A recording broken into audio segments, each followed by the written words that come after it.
सभी को नमस्कार। कक्षा 11वीं गणित समुच्चय देख रहे हैं। अध्याय 1 है, प्रश्न नंबर 1.5, क्वेश्चन नंबर 4। इसके पहले के क्वेश्चन मैंने पिछले वीडियो में बता रखे हैं। यदि u बराबर समथिंग, a बराबर समथिंग, b बराबर समथिंग तो सत्यापित कीजिए। a यूनियन b डैश बराबर a dash intersection b dash, इसी टाइप से a इंटरसेक्शन b डैश बराबर a dash union b dash. तो करते हैं, हम हल लिखते हैं। पहले u लिखेंगे हम। u क्या दे रखा था हमें? 1 2 3 4 5 6 7 8 9। a लिखेंगे, a क्या दे रखा था? 2 4 6 8। b लिखेंगे, b क्या दे रखा था हमें? 2 3 5 7। पहले a यूनियन b निकालेंगे। a संग b की परिभाषा थी कि पहले a के सारे अवयव लिख दो, 2 4 6 8। फिर b के वो लिखो जो a में नहीं आए। कौन सा नहीं आया? 2 तो आ जाता था, 3 5 7 नहीं आए थे, 3 5 7 लिख देंगे। फिर a यूनियन b का डैश निकालेंगे पूरक, तो इनको हम किस में से घटाएंगे? u में से घटाएंगे। 2 कम कर देंगे, 4 कम कर देंगे, 6 कम कर देंगे, 8 कम कर देंगे, 3 कम कर देंगे, 5 कम कर देंगे, 7 कम कर देंगे। हमारे पास क्या बचा? 19। ये समीकरण 1 कह दिया। अब हम क्या करते हैं? a डैश निकालते हैं। a डैश, a वाले एलिमेंट को कम करेंगे। अब हम a वाले कौन कौन से? 2 कम करेंगे, 4 कम करेंगे u में से, 6 कम करेंगे और 8 कम। पूरक की परिभाषा थी, पिछले पीरियड में हमने समझ रखा था। 1 3 5 7 9। अब निकाले हैं हम b डैश, क्योंकि b डैश की ज़रूरत पड़ रही है हमें। b डैश निकाला हमने। b डैश मतलब b के एलिमेंट u में से घटा देंगे हम। 2 घटा देंगे, 3 घटा देंगे, 5 घटा देंगे, 7 घट। क्या बचा हमारे पास? 1 4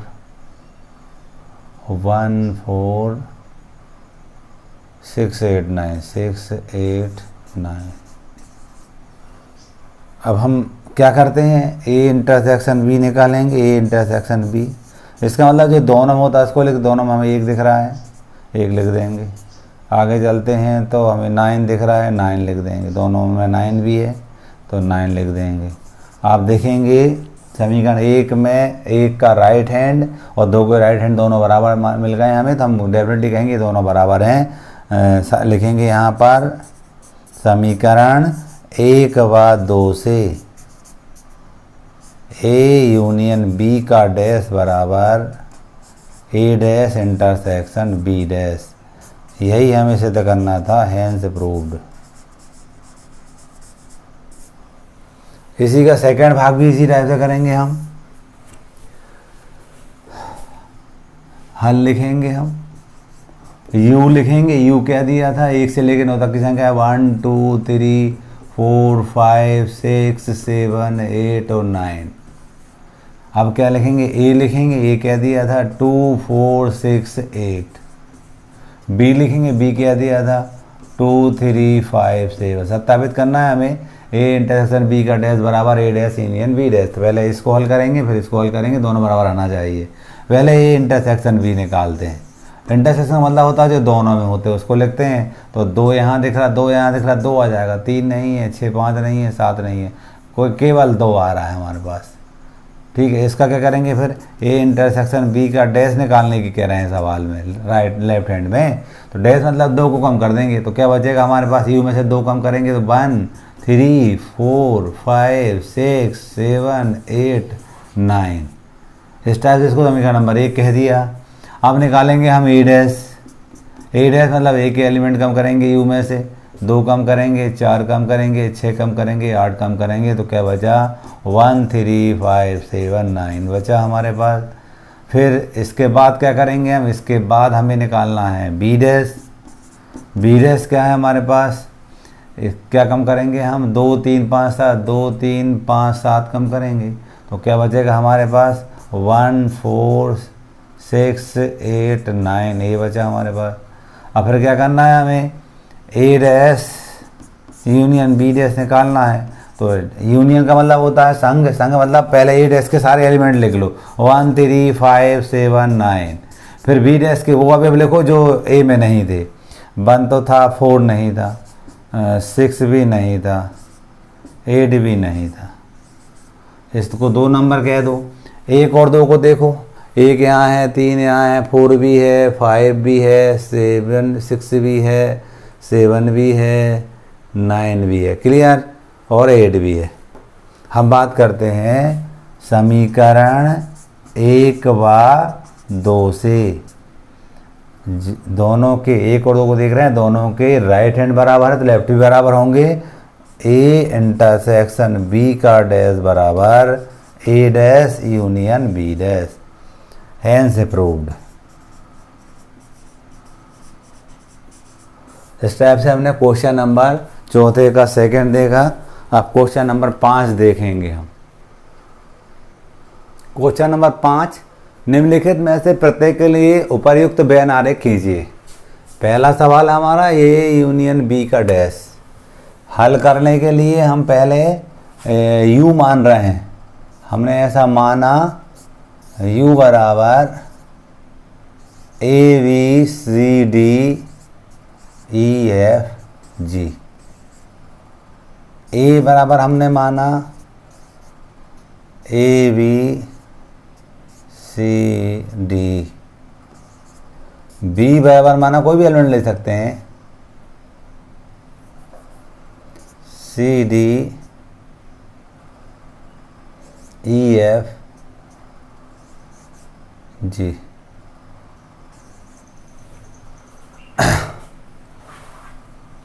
अब बात करते हैं हम यहाँ पर, चाहो तो हम सी डी ई एफ ले लें, चलेगा, सी डी ले लेंगे अकेला तो भी चलेगा, सी डी ई एफ ले लिया। अब हम देखेंगे यहाँ ए यूनियन बी करेंगे हम। ए यूनियन बी मतलब ए के सारी एलिमेंट लिखेंगे, ए लिखा, बी लिखा, सी लिखा, डी लिखा, फिर बी के वो लिखते जो इसमें नहीं थे, कौन कौन से नहीं थे, ई और एफ नहीं थे, ये। अब इसका डैश निकालेंगे हम, ए यूनियन बी का डैश निकालेंगे, मतलब इन एलिमेंट को इसमें से घटाएंगे हम, घटाएंगे देखिएगा आप, बी घटेगा, सी घट, बी ए बी सी घटेगा, डी घटेगा, ई घटेगा, एफ घटेगा, जी बचा, केवल जी बचा। तो हम ये बेन आरेख बनाएंगे। इस टाइप से बेन डायग्राम सीखा था कक्षा 9वीं में हमने। ये हमारा यू है, यूनिवर्सल सेट, ए ले लिया हमने, ये सर्कल के रूप में ए ले लिया, इसमें ए बी सी डी हैं, ए हैं, बी हैं, सी हैं और डी हैं। अब हम कहेंगे बी लेंगे हम, तो बी में क्या, सी डी कॉमन है इसलिए ये वाला भाग हमने कॉमन बता दिया। ये ए समुच्चय था, ये बी था, सी डी तो हो गया, ई एफ और है, ई एफ और ले लिया। अब हम बात करते हैं किसकी, ए यूनियन बी के डैश की। तो पक्का है कि इसको, इन दोनों को छोड़कर सारा होगा हमारा हल। तो ये जो बात बना रहा हूँ मैं, ये वाला, ये छायांकित कर रहा हूँ, ये हमें दर्शा रहा है कि ए यूनियन बी का डैश है जी। ये जो मैं छायांकित कर रहा हूँ, ये छायांकित भाग आपका ए यूनियन बी का डैश है। ये पूरा जो हमारा, जो मैं छायांकित बाहर तरफ कर रहा हूँ, ये छायांकित भाग हमारा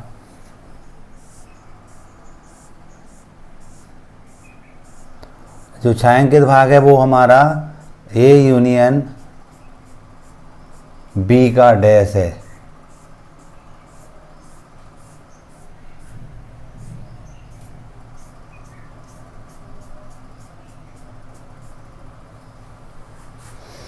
पहला हुआ। अब इसके बाद हम जानते हैं दूसरा जो सवाल था, क्योंकि हम जानते हैं ए यूनियन बी का डैश बराबर A dash intersection B dash होता, दोनों बराबर होते हैं, तो इसका हल भी यही हो जाएगा। ये भी हमने प्रूव किया है, डी मॉर्गन से लॉ होता है, इसको हमने प्रूव किया है, इसका हल भी हो जाएगा, इसका हल भी यही हो जाएगा, दोनों का हल यही है। क्लियर, दोनों में यही वेन डायग्राम बनेगा। क्लियर, जी बचा था, जी को बने यहाँ कहीं भी लिख सकते हैं, पूरा अपना ये जो मैंने ड्रॉ कर रखा है ये आपका ए यूनियन बी का डैश भी होगा और ए डैश इंटरसेक्शन बी डैश भी होगा। इसी टाइप से हम बात करते हैं थर्ड की। थर्ड में क्या था, ए इंटरसेक्शन बी। मान लीजिए हमने यू ए बी यही एलिमेंट ले रखे हैं, तो पहले ए इंटरसेक्शन बी निकालते हैं। देखते हैं ए इंटरसेक्शन बी निकालते हैं। दोनों में क्या दिख रहा है हमें, दोनों में मुझे सी और डी दिख रहा है, तो अपन ने सी डी लिख दिया। अब बात करते हैं हम कौन सी, ए इंटरसेक्शन बी के डैश की बात करते हैं। डैश मतलब सी डी घटा देंगे, इसमें से हम सी डी घटाएंगे तो ए बी ई एफ जी बचेगा। ए बी ई एफ जी बचेगा। वेन डायग्राम बनाएंगे हम। ये हमारा यू था, ये हमारा ए है जिसमें ए बी था, बी बी था, सी था और डी था। ये हमारा हम कहते हैं बी है और इसमें सी डी था और ई एफ भी था और जी हमने कह दिया इसके अंदर है। तो आप देखिएगा हमें कौन कौन से एलिमेंट बताना, ए बी ई एफ जी है, यानी सी डी नहीं है, तो हम कौन कौन से भाग छायांकित करेंगे। आप देखेंगे इसमें ये बात आ जाएगी छाएंगी, ये केवल सी डी वाला भाग छोड़ के सारे भाग को हम छायांकित कर देंगे, वही हमारा वेन डायग्राम होगा इसका।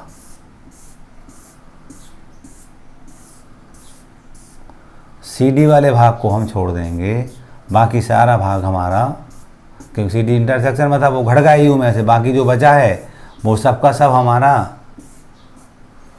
ए इंटरसेक्शन बी का डैश होगा।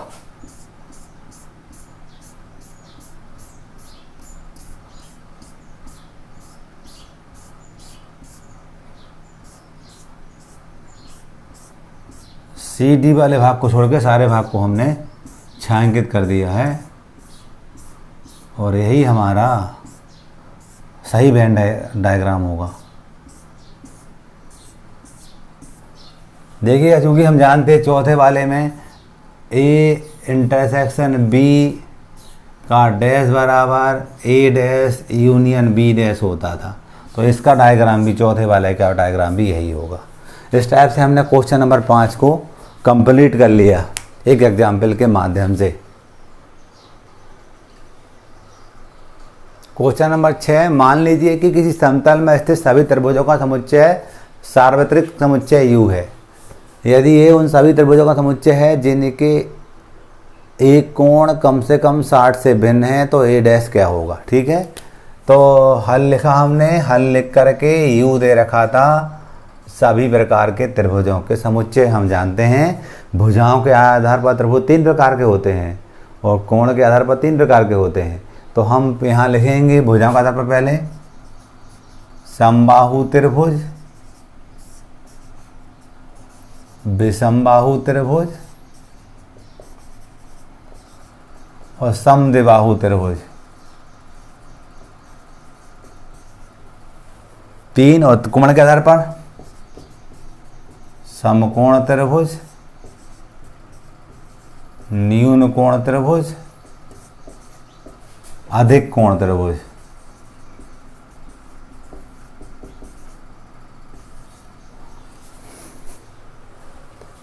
ये क्या था, उन सभी त्रिभुजों का समुच्चय जिनमें एक कोण कम से कम 60 से भिन्न हो। हम जानते हैं समबाहु त्रिभुज एक ऐसा त्रिभुज है जिसमें तीनों कोण 60-60 अंश के होते हैं। बाकी विषमबाहु, समद्विबाहु, समकोण, न्यून कोण, अधिक कोण, सब में कम से कम एक कोण 60 अंश से भिन्न जरूर होगा। तो हम बात कर रहे हैं यहाँ पर कौन कौन सी बात आ जाएगी, यहाँ आ जाएगी विषमबाहु त्रिभुज, समद्विबाहु त्रिभुज,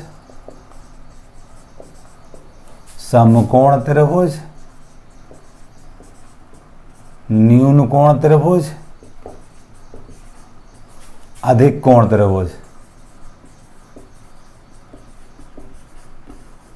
ए डैश ज्ञात करेंगे हम। ए डैश हमारा क्या होगा, ये सब घटा देंगे हम, क्या बचेगा, ए वाले सारे एलिमेंट यू में से घटा देंगे तो ये अकेला बचेगा, क्या बचेगा, समबाहु त्रिभुज। ठीक है, अगला क्वेश्चन था निम्नलिखित कथनों को सत्य बनाने के लिए रिक्त स्थानों को भरिए। तो ए यूनियन ए डैश, इसको करने के लिए मैं यहाँ ऊपर लिख रहा था कि पहले हम यू मान रहे हैं, सातवें क्वेश्चन का हम पहला करने जा रहे हैं, हम उसमें यू मान रहे हैं मन से। हमने इसमें मान लिया यू में 1 2 3 3 अवयव मान लिए। ए मान लिया मन से 1 1 2। क्लियर। ए डैश निकालेंगे हम, तो ए डैश निकलेगा तो क्या निकलेगा, 1 2 घटेंगे 3 बचेगा। अब वो कह रहे हैं ए यूनियन ए डैश क्या होगा, तो ए यूनियन ए डैश मतलब ए निकाले, ए क्या था हमारे पास 1 2 था, और ए डैश क्या है 3, तो ये 3 1 2 3, हम 1 2 3 आया तो क्या है 1 2 3 आया तो यू के बराबर आया, तो यहाँ पर यू आएगा। हम उत्तर देख के उत्तर नहीं लिखेंगे, हम समझ के लिखेंगे, कैसे निकल रहा है ये समझ के लिखेंगे हम। हमने देखा फाई डैश इंटरसेक्शन ये निकालना था, हम जानते हैं यू तो ये था, फाई यानी हमारा होता रिक्त समुच्चय, और फाई डैश निकालेंगे तो क्या निकलेगा, रिक्त समुच्चय घटाएंगे तो ये पूरा आ जाएगा 1 2 3। और हम क्या बात कर रहे थे, हम फाई डैश इंटरसेक्शन सेकंड की बात कर रहे थे, हम इंटरसेक्शन नहीं कर रहे थे। फाई डैश और ए में देखो, फाई डैश और ए, फाई डैश जे है और ए है, इंटरसेक्शन दोनों में क्या दिख रहा है 1 2 दिख रहा है, और 1 2 किसके बराबर है आप देखेंगे ए के बराबर, तो ये किसके बराबर है ए के बराबर आएगा इसमें। क्लियर। आगे देखो ए इंटरसेक्शन ए डैश, ए जो है ए डैश जो है, दोनों में क्या दिख रहा है, कोई भी संख्या कॉमन नहीं है, इसलिए इसका जो हल होगा वो पाई होगा, रिक्त समुच्चय होगा। फिर वो कह रहे हैं you dash intersection A, you dash क्या था हमारे पास, यू डैश हम निकालेंगे तो यू डैश जो होगा रिक्त समुच्चय होगा हमारा। क्या होगा रिक्त समुच्चय, क्योंकि सारे एलिमेंट घट जाएंगे ना हमारे। अब ये है रिक्त समुच्चय हमारा, और ए क्या था हमारे पास 1 2 था, दोनों के इंटरसेक्शन कोई भी कॉमन संख्या नहीं है, तो यहाँ लिख देंगे फाई। इसमें क्या आ जाएगा, जब यू डैश इंटरसेक्शन हम जब ये निकालेंगे तो ये रिक्त समुच्चय आएगा हमारा। इस टाइप से हमारी ये प्रश्नावली कंप्लीट हो जाती है।